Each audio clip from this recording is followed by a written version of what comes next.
Hello everyone, welcome to Yas Island in the Gulf. Today we're heading over to Abu Dhabi Airport, which is not Abu Dhabi International. It's a small airfield a bit to the west of the international airport. We're taking the Cessna 172 as usual. Let's jump in and get her started. Okay, we're going to just get cracking from internal checks and whatnot.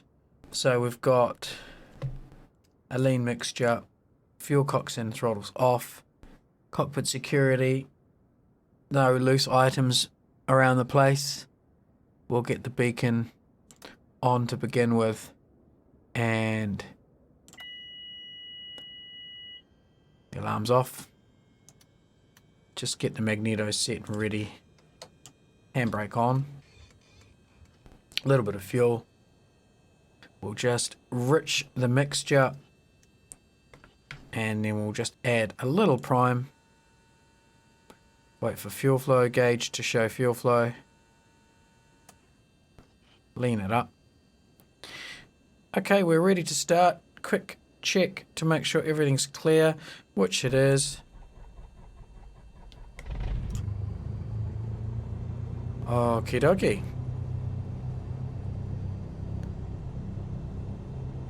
Engine's ticking along nicely. Get a few of the electrics on now. Taxi light, nav light, strobe on. Won't need the pitot heat today, it's nice and warm out there. Get the alternator on now, and we'll turn our radios and whatnot on. 1000 RPM. Engine T's and P's are all climbing into the green now. VAC's coming up. There's my little warning for the GPS. And I've got my correct track of 9.3 set. And my takeoff is going to be to the left. I'm just going to use this threshold near where we've done the startup. I'm going to do a quick mag check now. Just push up to 1500 RPM, 1600 RPM. And listen and watch for the tone and the RPM drop. Good.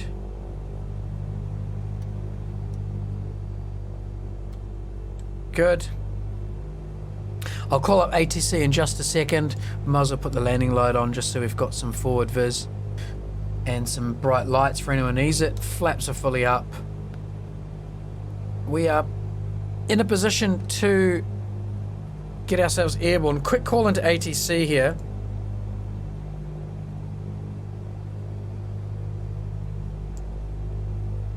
Taxiing to runway 13. This is uncontrolled, this field. Yas Island. We're just going to head over then and get airborne straight away. No messing about. Release the brake. Back on the throttle just a little bit as we canter over. It's going to be a quick little process getting airborne today. There's no traffic, no control, no nothing.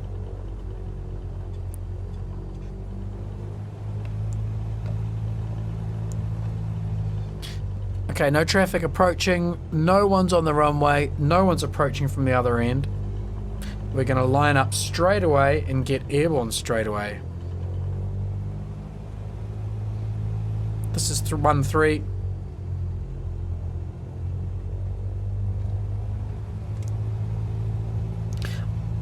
Flapless takeoff, very light wind from the right, so we've got a very small crosswind from the right.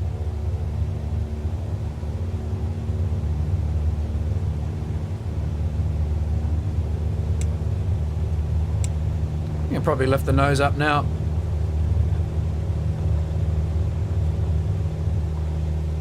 Wheels are off. Just finding some stability.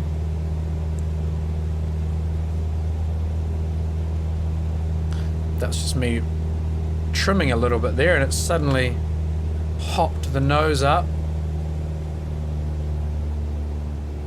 Don't want too much RPM. That'll do nicely, confirming the flaps are up. We'll get some lights off in a second, the ground lights.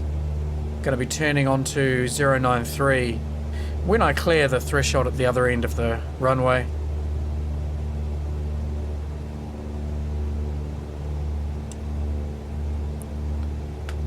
bring the head back down into the cockpit. We'll get the nav and the taxi and landing lights off rather. Good. I'll let the aircraft just sort of settle up onto this climb.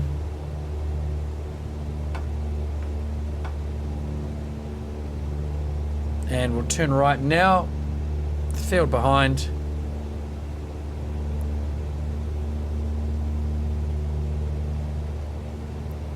Gonna turn left actually. Whoopsie daisy. I thought we were heading north of east, but we weren't. We were heading south of east. RPM's coming up. Just gonna hold that back a fraction. 1093, which is nearly in front of us. My DG, or rather my directional compass is not set, so I'm going to do that myself now. I'm going to set my desired track out to 091-ish. Current heading is 98. That's true.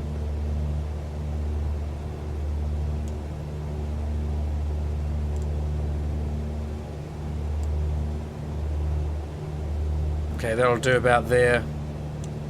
Now what am I on? 87. Okay, I need to bring it to the right. Altitude.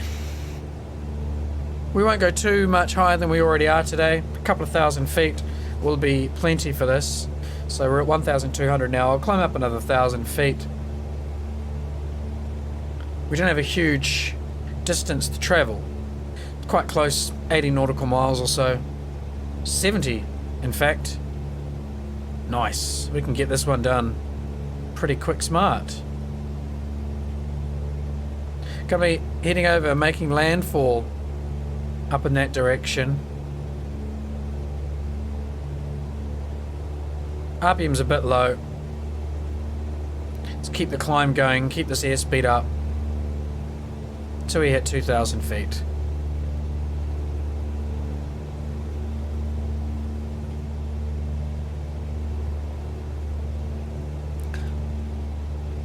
A few wind patterns down there on the water. Apparently we've got an 18 knot wind at our arrival destination. It's only 4 or 5 knots here on Yas Island. Checking the weather before I left, 18 knots, so a nice little breeze. Hopefully we'll notice it. Approaching 2,000 feet. Track's a little bit to the right of where I want to be. I'll bring that left as we just about arrive at our 2,000 foot altitude.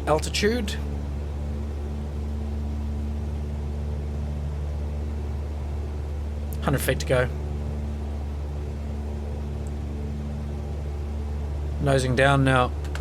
Let's just bring the head up in the cockpit a little bit. And we'll get the autopilot turned on. And we'll go with heading and altitude hold. So the aircraft should fly itself onto my desired heading and hold this altitude of 2,000. The speed's going to come up and so is the RPM as we level off. I'm going to adjust that down a fraction if I need to. Sorry about zooming in and out there. Okay, I think that's about right. And I'm going to pull the mixture back just a touch.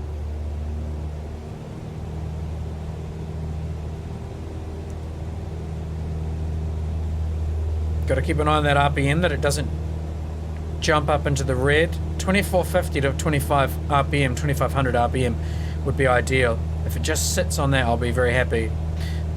Desired track is 93, current track is 92, so I'm 1 degree, of course, with 64 to travel. Let's check in with ATC now. And I think we'll just go Emirates Centre. We'll just check in. Nearest airport list, we've got Abu Dhabi Airport. I think it's Alpha India.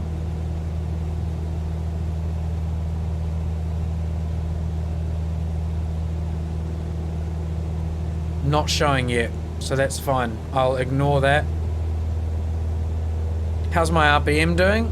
2450, good. So we are going to now pick up, continuing reading Johnny Johnson's Wing Leader, as we've got some of these.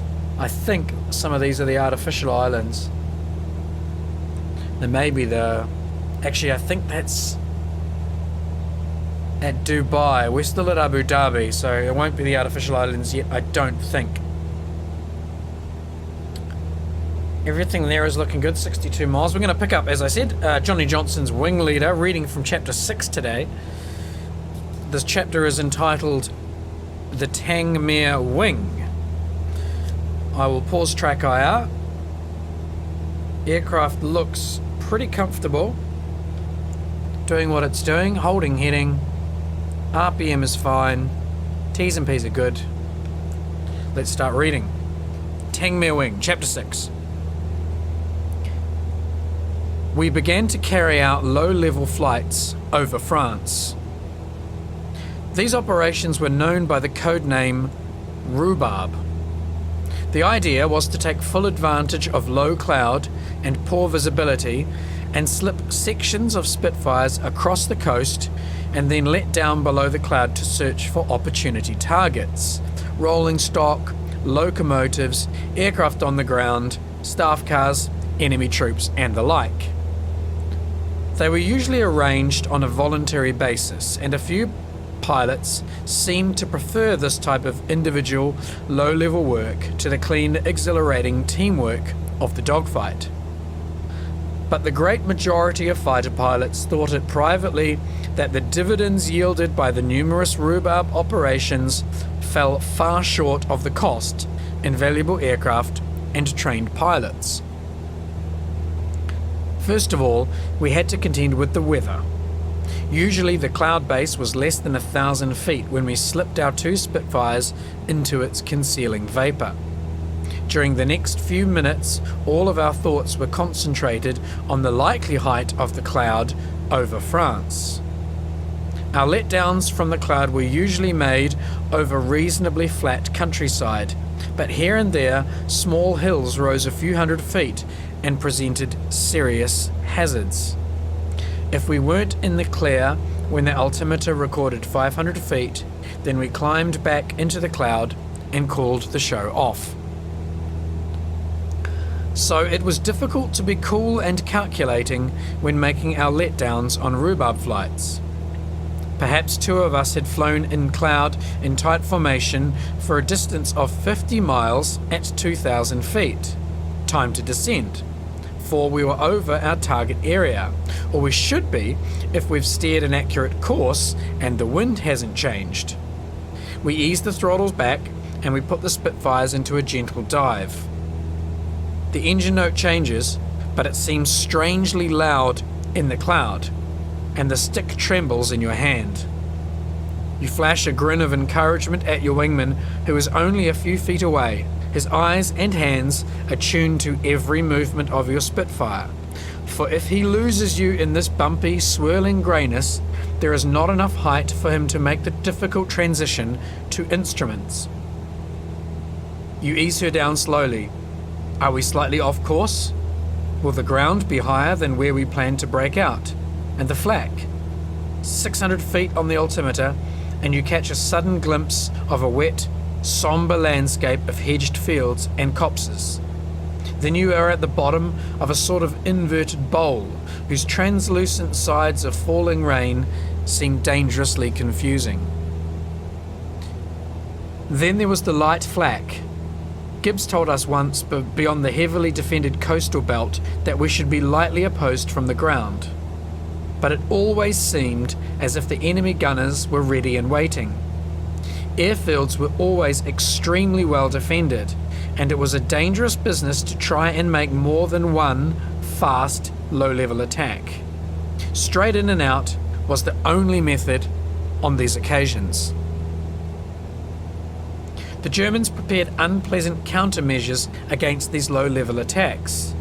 Here and there decoy targets were established, and these sometimes took the form of stationary locomotives, heavily armoured and surrounded by numerous well-camouflaged light flak guns, arranged to provide a deadly concentration of fire against air attack. Many pilots received the shock of their lives when they streaked down upon what they imagined to be a sitting duck.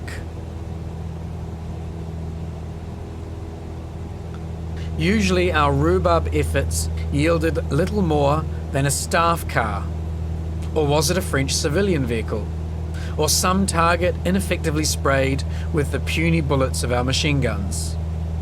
Whenever we went after bigger game on the airfields, we took some bad knocks, and our first losses were from such operations. The engines of our Spitfires were cooled by a liquid called glycol, which was held in a small tank just below the spinner. This glycol tank and radiator were always exposed to ground fire, and one machine gun bullet through either meant that the engine caught fire or seized up within a matter of minutes. I loathed those rhubarbs with a deep, dark hatred.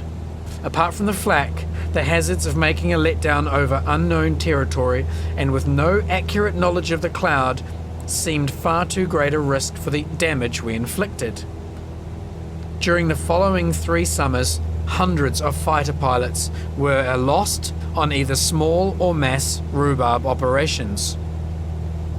Towards the end of 1943, when I finished this tour of ops and held an appointment of some authority at 11 Group, my strong views on the subject were given a sympathetic hearing, and rhubarbs were discontinued over France, except on very special occasions.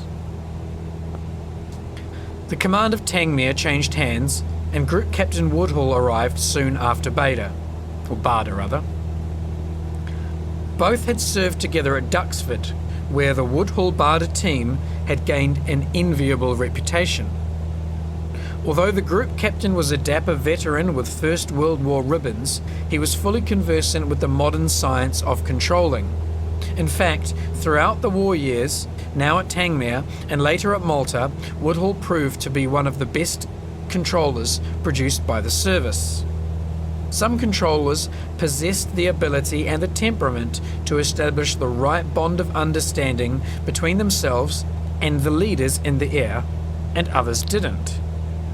We were often irritated by one pompous individual, not at Tangmere, who directed our activities with flamboyant showmanship. They were his interceptions.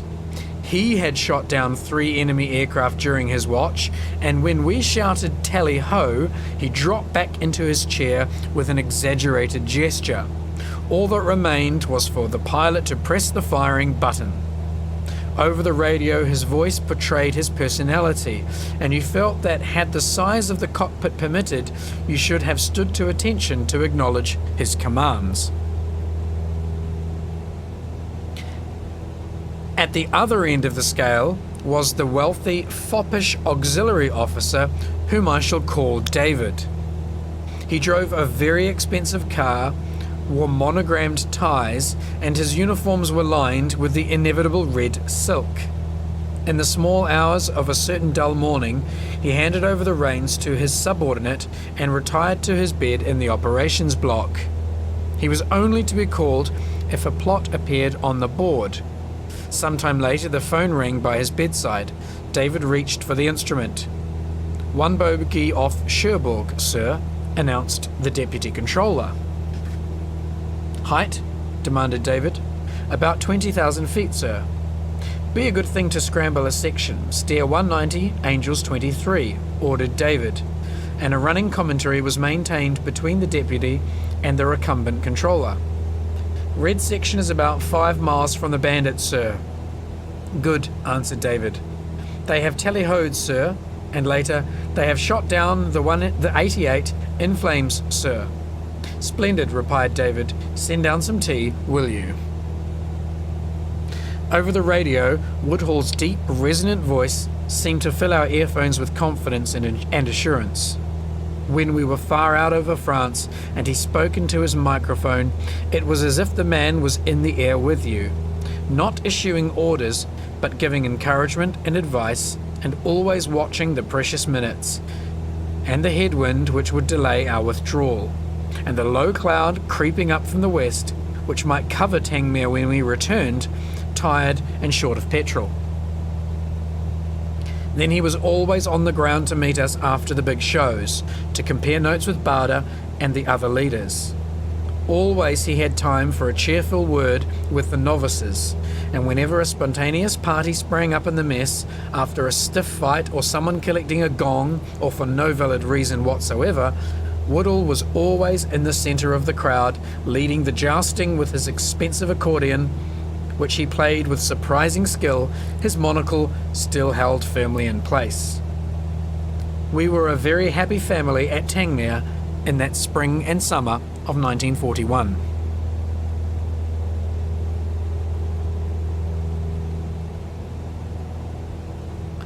As vacancies occurred in the three squadrons, the wing leader drew upon personnel from his old squadron, and the Canadian Stan Turner took over the command of 145 Squadron. Fearless and a great leader, he was given the most difficult job of all, that of top cover to ourselves and 610 Squadron. The Messerschmitt 109F possessed a higher ceiling than our Spitfire 2s, so that they still swarmed above our formations, and Stan's task was to hold his squadron together in their high down-sun position and to ward off the highest 109s. He was always there with his boys, always fanning across the sky in the right position and always ready to chortle some ribald comment over the radio. Another Barda import was Dennis Cowley Milling, a slight, fair boy who had already won his spurs in the Battle of Britain. Crow was promoted and given a flight in 610 Squadron. Barda was always searching for the perfect formation, and eventually he and Cocky devised the Finger Four style, which was already flown by the Luftwaffe. On most of our training flights, we flew in the evenly spaced fours, and our flight commander or Billy Burton would hide in the sun and try to bounce us without being reported. Whenever we kept a good lookout, we were seldom surprised, but the danger lay when we relaxed and failed to keep our necks twisting. Then some wit, waiting for such an opportunity, would close to a few yards and make rude noises over the radio to imitate cannon fire. Surprised and shaken, we broke up in all directions, but it was excellent training. During these relatively quiet days, the wing leader often slipped a section of 4 Spitfires over the channel, for this was before we had secured air domination of this area, and a few prowling 109s could often be found. On one occasion, the 4 Spitfire pilots saw some 109s diving from behind, but our tactics were faulty and the cannon shells slammed into the 2 wingmen. Pouring white smoke, Cocky headed for the nearest coastal airfield at Hawkinge, while Barda covered him from further attack. He drove his Spitfire onto the airfield in a fast, dangerous wheels-up landing and narrowly missed several brand new Spitfires. The CO of Hawkinge Squadron, who was also an auxiliary officer of some repute, I need to read that sentence again. The CO of Hawkinge Squadron was also an auxiliary officer of some repute, but the bonds of the weekend flyers were severely tested on this occasion. Barda was quick to detect the flaw in our braking procedure, and new tactics were immediately devised. Until now, the 2 pairs of Spitfires had broken in opposite directions, and for a few precious seconds had lost sight of each other. Now, the wingman would fly sufficiently far back for the leader to turn steeply towards him without the danger of a collision. If the wingman was on the inside of the turn, he would remain low, whilst the outside pair of Spitfires swung to the top. But should the wingman be on the outside of the turn, then he would be the highest Spitfire in the manoeuvre, and the other pair of aircraft would slide inside the leader. In this way, we would never lose sight of each other, and we should be able to keep our cross cover even in the steepest of turns. In early May, we moved from the airfield at Tangmere to the satellite airfield at Westhamnett, which was little more than a fair-sized grass meadow. The night bombers of the Luftwaffe were still very active, and it was essential that we disperse the Spitfires and ourselves as much as possible. Although we still slept at Rushman's, we took our meals in a stately old country mansion, Shropshire House, a few miles from Chichester. When the flying was over, we drank pints of beer in the Unicorn at Chichester, and we formed warm ties with the affable host Arthur King, who was such a good friend to countless fighter pilots based at Tangmere during the war. Sometimes, when funds permitted, we dined under the cool rafters of the old ship club at Bosham, but these were special occasions, for the daily few shillings we collected as pilot officers would not permit many such luxuries.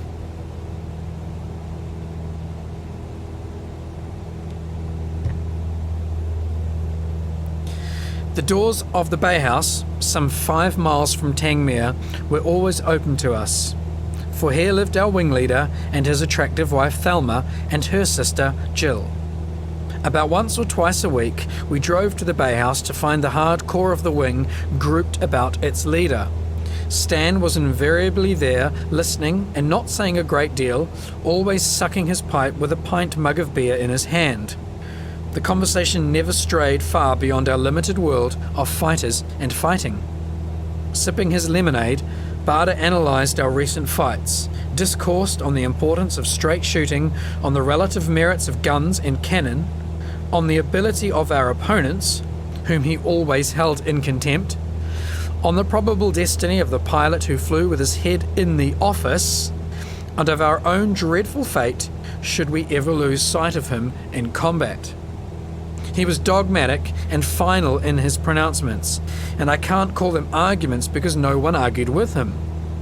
There were no half measures, no ifs and buts, for everything was viewed with great clarity. It was a great privilege for us junior officers to be taken into the confidence of a wing commander, and in this fashion the separate identities of the 3 squadrons were blended together to form Barda's wing. Sergeant Smith, a dark, shallow-complexioned youth, always flew wingman to Barda. He was a perfect number 2, he never lost sight of his leader, and however violent the air battle, I never knew of a single occasion when Smith failed to return with Barda.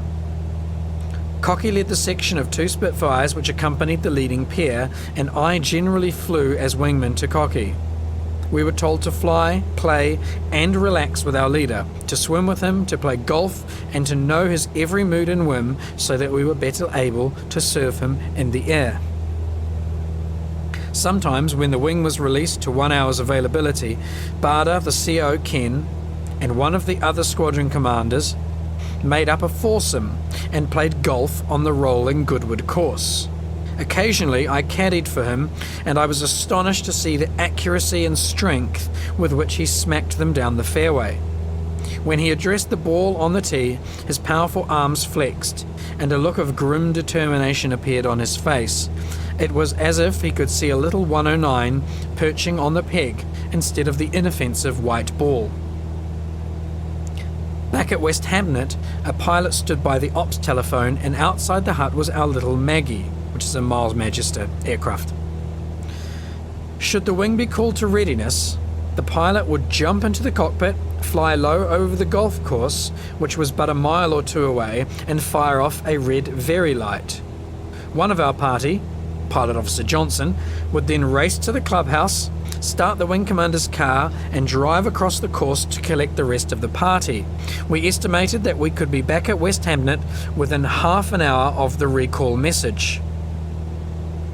June opened quietly enough, for we had not yet begun the long bout of intensive operation which was a feature of the high summer. Several of us who joined the squadron at the same time were no longer novices. We averaged between 400 and 500 flying hours, and we thought we knew it all. We were going through the most difficult stage of a pilot's career. We were grossly overconfident, and we zoomed into our loops at too low an altitude. We cut our throttles and we side-slipped away any surplus height when we made our approach to land, and we straightened our wings at the last moment to touch down too close to the dispersal hut. A fighter pilot wants plenty of dash and initiative in his makeup. We had this, and all we lacked was a spell of operations to tone us down, and this was soon to come. Our overconfidence was well illustrated by the following incident.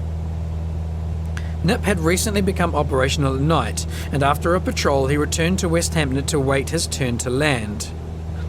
Ken was the officer in charge of night flying, and he operated the portable radio on the flare path. Our ace was told to switch on his navigation lights and to orbit the airfield at 2,000 feet, whilst Ken talked down some other Spitfires on the circuit. Eventually Nip was the only pilot remaining aloft.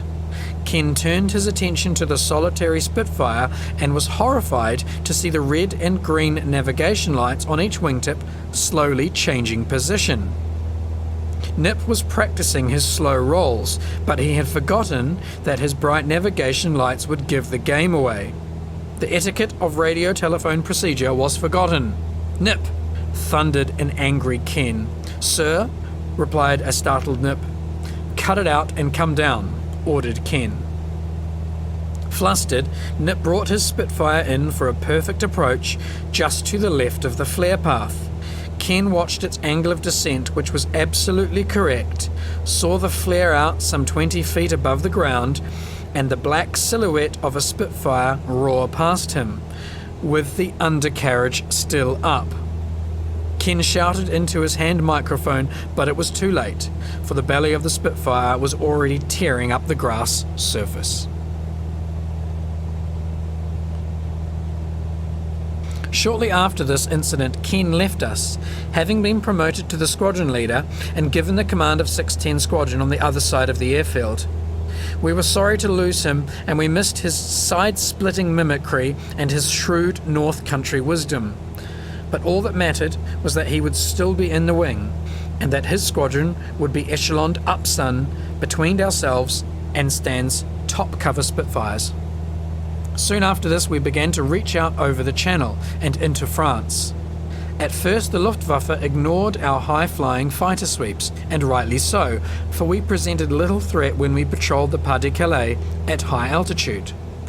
So circus operations were introduced, in which we escorted a dozen Blenheim bombers to short-range targets in France, in the hope that the Luftwaffe would oppose this daylight effrontery. Our tactical arrangements for fighter escort to the bombers followed closely the pattern adopted by the enemy during the previous autumn, and we fell into the same trap by allocating far too many fighters to the bombers. The handful of Blenheims were often escorted by 12 squadrons in the various roles of close escort, escort cover, high cover, and top cover wings. Usually we picked up the bombers over our own coast, and later on the assemblies were made below 500 feet in order to avoid the enemy's radar coverage. No fighter pilot who took part in these hair-raising and often dangerous rendezvous between bomber and fighter forces over Beachy Head, Pevensey Bay or Selsey Bill will easily forget them, especially when the early morning mists reduced forward visibility. Some squadrons circled to port while waiting for the bombers, and others orbited to starboard, and occasionally they met head-on halfway around the circuit. Sometimes the only avenue of escape was to slide underneath an oncoming formation, and then the bellies of the tail-end Tarleys literally scraped the treetops. The Polish wing from Northolt would arrive in a rigid, impeccable formation, as if their leader expected the rest of us to scamper out of his dignified path. Then, if the Blenheims were a few minutes late or slightly off course, it merely added to the turmoil. In these days of strict flying discipline and accident prevention, I still shudder when I think of those erupting, low-level assemblies over the RV point. We were all relieved when the bomber leader headed towards the sea and we could take up a safe position on the flank. Sometimes we remained at low level until the Blenheims began to climb to their bombing height a few miles off the French coast. That outstanding gun of the war The deadly 88mm hampered the progress of the bombers when they crossed the coast and stained the clearness of the high sky with innumerable bursts of flak like foul, bursting sacks of black soot. When the stuff came up to the lowest fighters, those of the close escort wing, discreetly swung to the side and gained 1,000 feet, for there was little point in exposing our delicate fighters unnecessarily. But this action aroused some bitter comment from the bomber boys, who ploughed on regardless at their appointed height. After the flak belt, we settled down for the penetration into France, and since our forward speed was much faster than the bombers, we weaved and twisted around the Blenheims in pairs and fours, for this was the only means by which we could stay in position. Someone with a sense of humour aptly named this massive aircraft the Beehive. Our fighter wings provided support by carrying out diversionary, forward support, target support, withdrawal cover, and flanking sweeps for the Beehive. The strategy of employing daylight bombers in this role had the desired effect. It stung the Luftwaffe into action, and they came up in strength to oppose the daylight raids. Our longer penetrations to Lille, Roubaix, and Tournai were bitterly opposed. And as far as I am concerned, the air fighting was more ferocious than at any other time of the war. We infinitely preferred flying on the freelance, roving fighter sweeps to the escort role when we were more strictly tied to the bombers.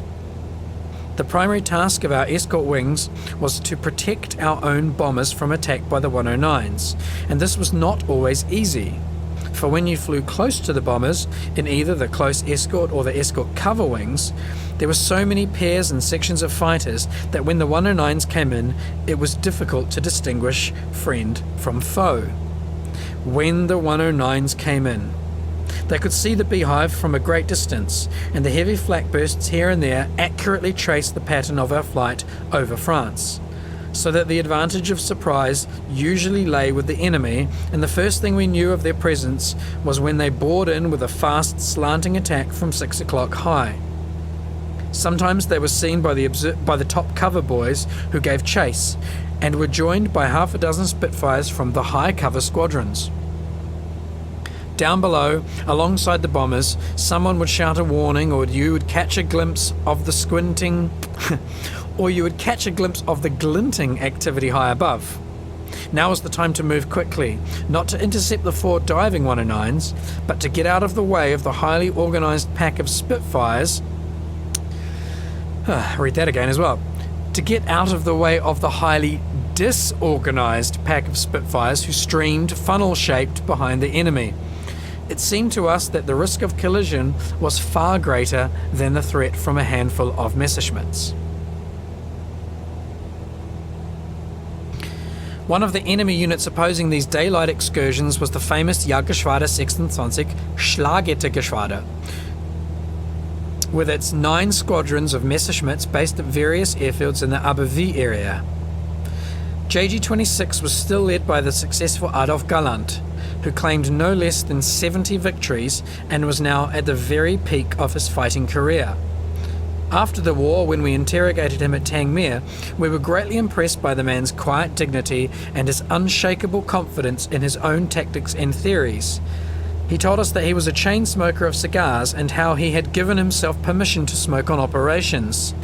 He claimed to have the only German fighter which was equipped with an electric cigar lighter, and when he was promoted to a high rank, 5 tobacco firms requested the exclusive privilege of providing his cigars through the entire duration of the war.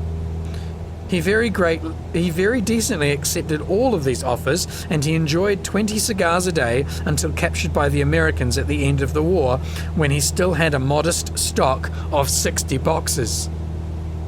He related how Hitler objected to his incessant smoking on the grounds that it was a poor example to the youth of the master race, and forbade him to be photographed with a cigar clenched in his teeth. Obviously, Galland was a man after our own hearts, but at the time we only knew him as a cunning and highly dangerous opponent. Right, we are now 9 miles out. So it's time to turn off the autopilot, contact ATC and get some instructions in here for approach to Abu Dhabi airport. So I'm going to tune into traffic. I need to select the runway for landing. I'm heading in on about 10, so let's go with runway 13. And I think we can announce a full stop landing.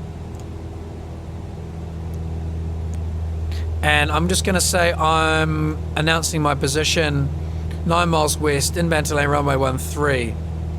Okay, let's turn the autopilot off. In fact, before we do that, we'll enable track IR. We'll get the landing light on. Everything else is fine. T's and P's look good. Fuel flow's good. Fuel pump's not needed. Actually, fuel pump on for landing, just in case we need emergency fuel. Mixture full rich. Brakes are off. Autopilot can now come off. Throttle back. 9 miles out. There's the airfield. Got a visual on the airfield over there. So I'm going to join the downwind right, I think. So that means shutting that down. Throttle on. The airfield's over here in the distance. I'm going to follow this road and then I'm going to join downwind and then turn right to land on 13. So we're going to make a sharp left turn into the downwind. I'm going to do a sort of military style circuit. I'm going to do a base turn rather than a base leg. A descending right hand turn. I'll have the flaps down as I enter the downwind turn. So the turn's going to be at about 70-80 knots, hopefully. And I'm going to allow the aircraft to extend out a bit. Let's try and get to circuit altitude. I'll probably just need to get my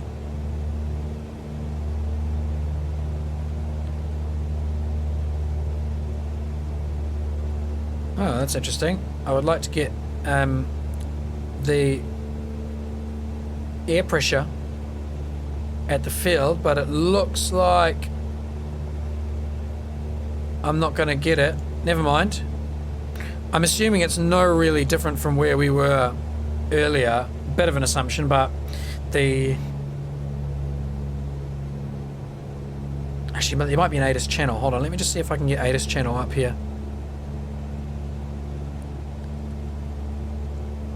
Okay, let's just quickly check. Is there an ATIS? Back. Com 1. Back. Back. Center. No. Okay, fine. Abu Dhabi Airport. Let's tune back in.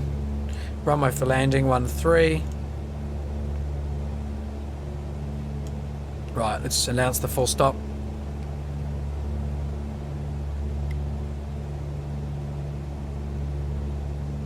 I'm going to descend.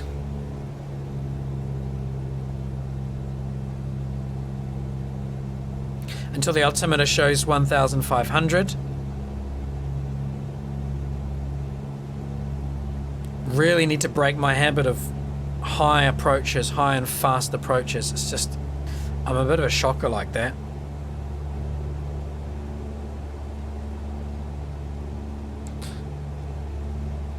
Do you see my shadow way down there? Just at the 11 o'clock low position.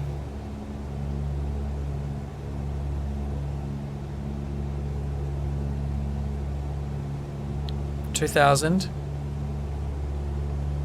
Making the left turn shortly. There's my altitude. Turning left. Then I'm going to announce that I'm in the downwind once I've completed this left turn. I want the right wingtip on the runway.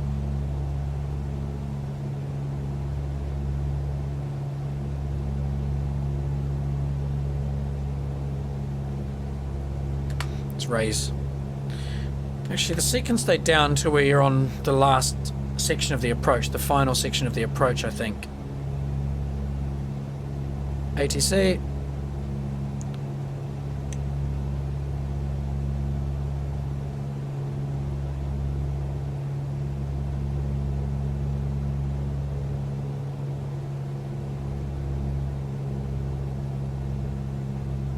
Keep the nose up to bring the airspeed back. Can afford to climb a fraction here.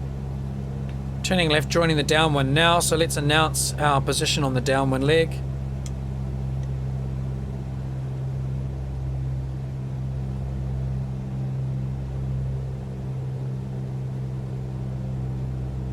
Good altitude.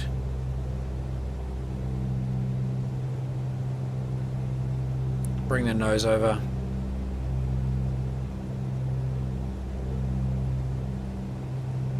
Roll out on 3-1. Yeah, that's a reasonable spacing. I'm going to be getting closer though because I'm not quite parallel. That's better. Parallel heading. Airspeed 70, that's good. Bit of power on for that. Try and hold 70 in the downwind. I'm going to wait till the threshold's behind the right, the back seat. In that window over there. Once the threshold gets into that window. Am I a bit high? Yeah, maybe. Throttle back. And then we'll make a right-hand turn. Still at 1,500. Just diverging from the runway a bit. Need to come right. Make sure we're on 310. Yeah, we're on about 300 or 295. Get those wings level. Altitude 1,550. Going to be tipping in shortly. Okay, let's announce the base leg. Get that radio communication done nice and early. Now we turn right.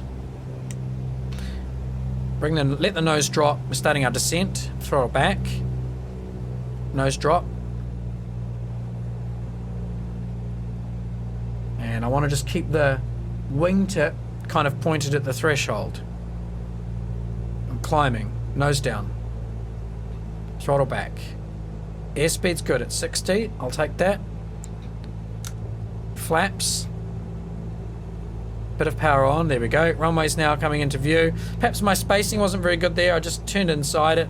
We'll just make an elongated base turn. And then I'll call out on final. Lift the pilot's head position up a bit in the cockpit.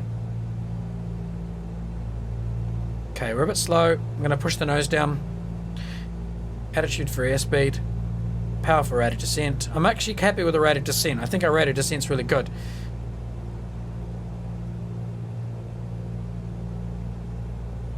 Nose down for a bit more airspeed. Let's announce final now. Radio can be closed. Can focus now on the approach. Slightly off-center approach. Nose down. Rate of descent is a bit high, so I'm going to power on. Keep the nose down. Power off now. Is there? Okay, there we go. Bit fast, so nose up.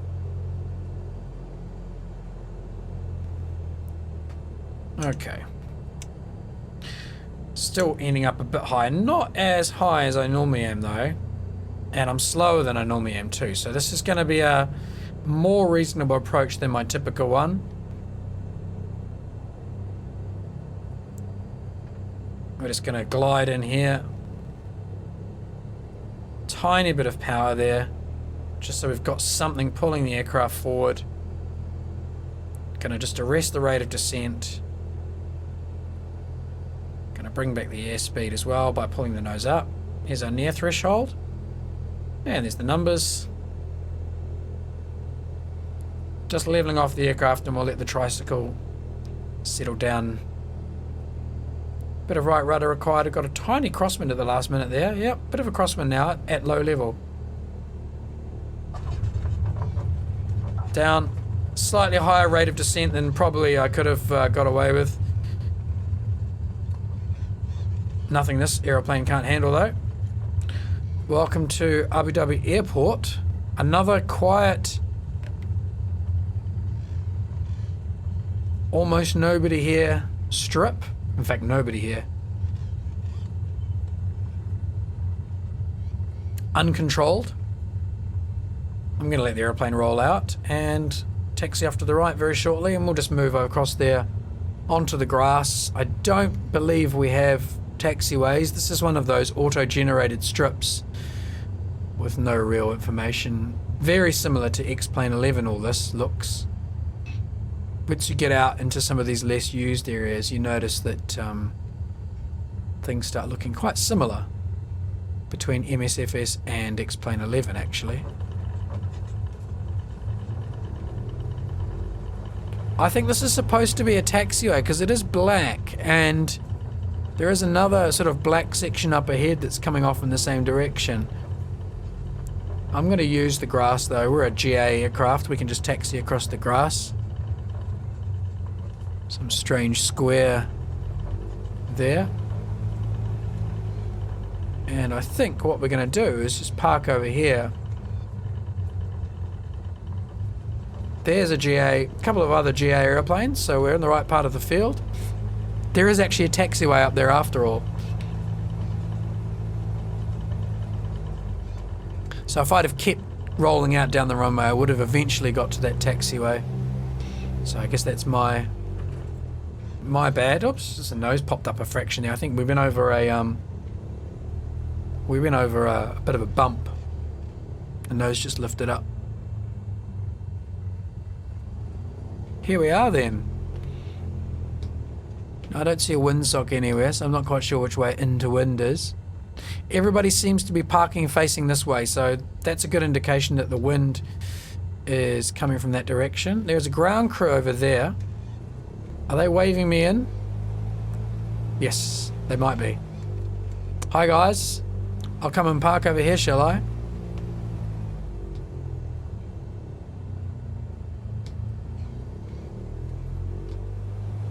I guess this guy is signaling me in.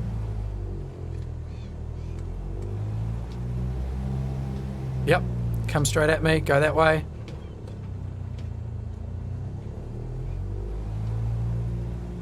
And stop.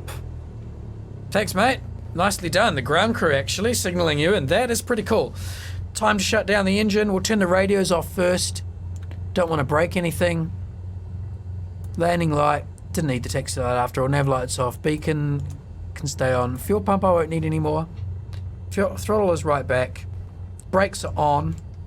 Time to lean the mixture. There's the aeroplane shut down now. Last two things will turn off. Beacon. Strobe. Battery. Magnetis full left. We're down. Welcome to Abu Dhabi Airport. Next flight will probably be on to Abu Dhabi International. Thanks for watching, everybody. See you again soon.